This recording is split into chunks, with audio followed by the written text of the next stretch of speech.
हो पाएगी।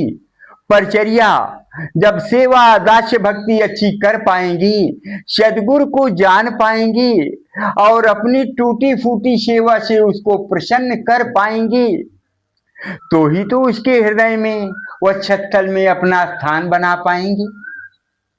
और जब बाहर बाहर ही हैं, छलांगे मार रहे हैं, तो शीशा पे लगी राम जोहार सब कर रहे हैं, आप भी कर रहे हो, हम भी कर रहे हैं, लेकिन एक दास्य भक्ति सेवा भक्ति से बढ़िया चल रहा है, अच्छा कर रहा है, तो सब इतने बैठे हैं, सबकी पात्रता के आधार पे सबकी जगह अलग अलग उस सदगुरु के पास हो जाती है और सब एक ही मंत्र का सुन रहे हैं भाष्य और सब एक ही अर्थ सुन रहे हैं, लेकिन सबकी अपनी अलग अलग रहनी पहुंच के कारण, अलग अलग स्थिति के कारण वो मंत्र का अर्थ अलग अलग ले रहे हैं।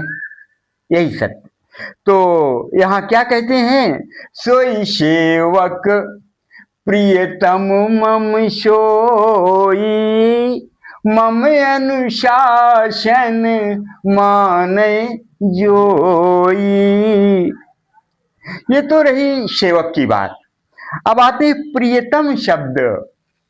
प्रियतम शब्द प्रभु जी कहते हैं कि अगर वही तो सेवक मेरा अच्छा है जो मेरा अनुशासन मेरी बातें मानी, लेकिन प्रियतम वो मेरा प्रियतम होगा, उसे मैं प्रियतम मानूंगा।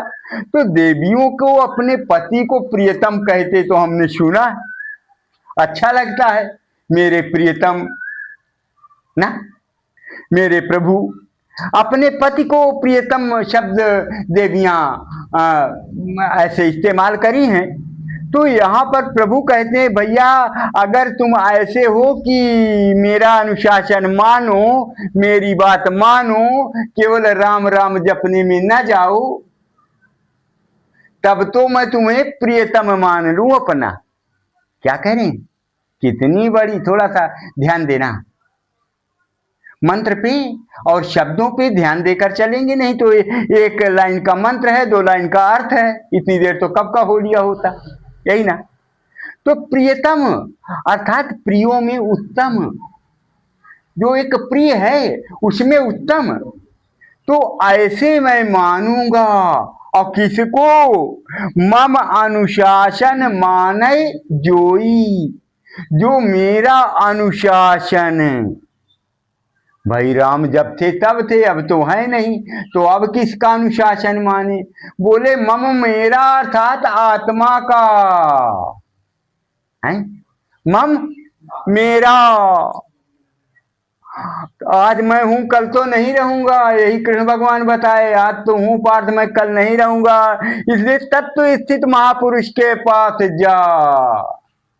यही बोला था कृष्ण भगवान पार्थ को, अपना तो स्वयं खड़े थे, बोले आज मैं हूं कल तो नहीं रहूंगा, तो तू भटक जाएगा कि अब तो कृष्ण नहीं है, अब कहां जाऊं, किससे कहूं। तो संसार में बहुत सारे तत्वज्ञ तत्व स्थित महापुरुष हैं, तो उनकी स्थिति, उनकी शरण में जा और उनकी टूटी फूटी सेवा करके उनके हृदय में जगह बना के अपने प्रश्नों का निराकरण कर ले। यही सिखाए थे, यही यहाँ प्रभु श्री राम जी सिखा रहे हैं। उनके खूब रात दिन हम अखंड रामायण में मंत्र बोलते हैं, खूब ताली बजाते हैं, और जितने मंत्र बोलेंगे सब आपको याद है, हम जितने मंत्र यहाँ भी बोलेंगे सब आप लोगों को याद है और खूब याद है, लेकिन उसमें उतरते नहीं हैं, चलते नहीं हैं। तो राम जी क्या करें, राम राम जपना वो कभी नहीं कहे कि मेरा नाम जप, कहते मम अनुशासन माने जोई, अनुशासन को ले लो, तो अनुशासन देश को महान बनाता है।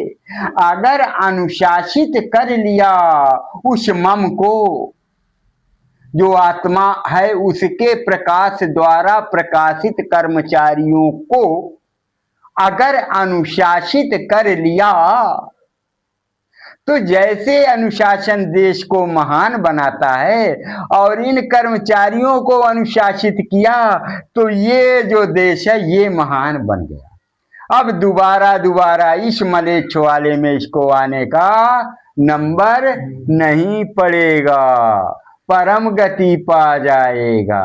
और मात्र अनुशासन, मम अनुशासन माने जोई, जो मेरा अनुशासन मानेगा उसको दोबारा इसमें आने की गुंजाइश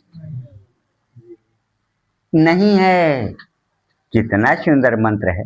अगर केवल मानस के एक मंत्र को हम कहीं के मंत्र को ले लेते हैं तो वाह वाह वाह वाह हो जाता है। ढिढोरा बहुत पीटते हैं, झंडा लेकर बहुत चलते हैं, राम राम बहुत कहते हैं, लेकिन उस पर चलते कितना है, राम की मर्यादा कितना रखते हैं, सगे सगे भाइयों में कितना लड़ाई करते हैं। राम तो अपने भाई के लिए पूरा राज्य ही छोड़कर चले गए हैं, पूरा राज्य छोड़ दिए, वहां मनाने गए तो भी नहीं आए। सोचिए, और उस राम का नाम आप बहुत जपते हैं, लेकिन पूरा सुकर्म की जगह क्या करते हैं, दुष्कर्म कह लें, कुकर्म की जगह, कोई बात नहीं। तो इसका मतलब कि उसमें हम चलते नहीं ना, अच्छा कहें तो अच्छा मर्यादित लगेगा। उनके बताए हुए रास्ते में चलते नहीं हैं, और राम राम राधे राधे सीताराम हनुमान जी क्या करेंगे, ये कुछ नहीं करेंगे। हैं क्या, बुलाओगे तो आएंगे, कुछ दैया वैया लिखाएंगे क्या, शादी बर ब्याह में लाएंगे, पैसा देंगे, नहीं देंगे। देने वाली ये मूर्तियां हैं, इनको मानो, इनको मानो, इनको जानो, बात बन जाएगी, यही ना।